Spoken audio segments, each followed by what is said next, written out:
সুনামগঞ্জ নামে একটা গ্রাম ছিল।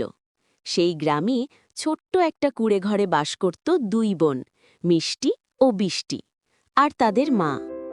মিষ্টি বৃষ্টির ছিল বাবাহারা, কারণ তাদের বাবা জন্মের আগেই মারা যায় এবং তাদের বাবা মারা যাওয়ার পর থেকেই তাদের মা অন্যের বাড়িতে কাজ করে সংসার চালায়।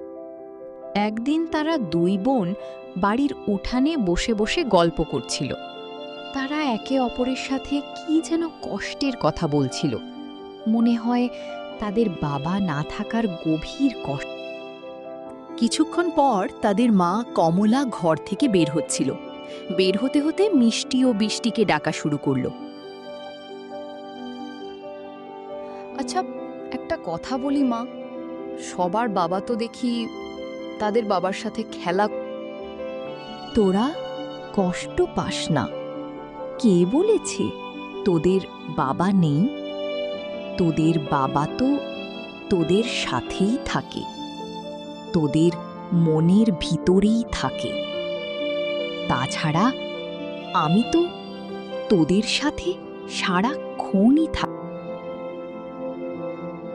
এরপর তারা তাদের মায়ের সাথে ঘর।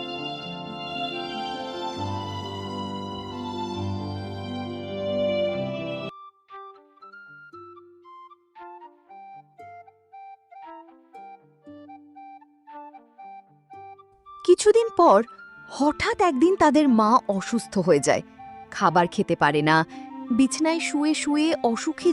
আমি হয়তো বেশি দিন বাঁচব না রে মা। বৃষ্টি, আমি না থাকলেও তোরা সব সময় সৎ পথে থাকব, সৎ পথে উপার্জন করবি, সব সময় নিজের পায়ে নিজে দাঁড়াতে শিখবি। আমার এই উপদেশ তোরা সব। মা, তুমি কি বলছো এসব? আমাদেরকে রেখে তুমি চলে যেও না মা। মা, আমরা তোমাকে ছাড়া কিভাবে? এইভাবে তারা দুই বোন কান্নায় ভেঙে পড়ে। তারা তাদের মা মারা যাওয়ার বিষয়টা মেনে নিতে পারছিল না, কারণ তারা দুই বোন খুব ছোট, ছোট থেকে বাবাহারা। এইভাবে তাদের এক নতুন। এরপর তাদের উপার্জনের কোনো পথ না থাকায় জঙ্গল থেকে সেই ফল বাজারে বিক্রি করত। বৃষ্টি বাজারের একপাশে ছোট্ট একটুয়া দোকানে ফল বিক্রি করত। বেচাকেনাও ভালো হতো। অপরদিকে মিষ্টিও গম, কমলা ইত্যাদি ফল বিক্রি করে অনেক ভালো টাকা উপার্জন করত। এইভাবে দুই বোন তাদের সংসার চালাত।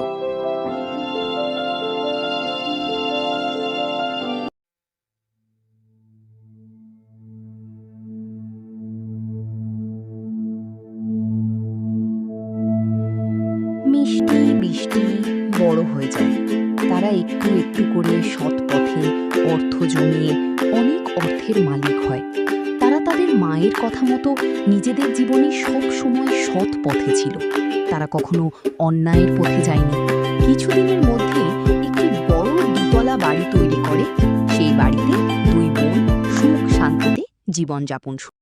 আমাদের চ্যানেলটিতে আরও মজার মজার ভিডিও পেতে আপনারা সবাই বেশি বেশি লাইক, কমেন্ট, শেয়ার ও সাবস্ক্রাইব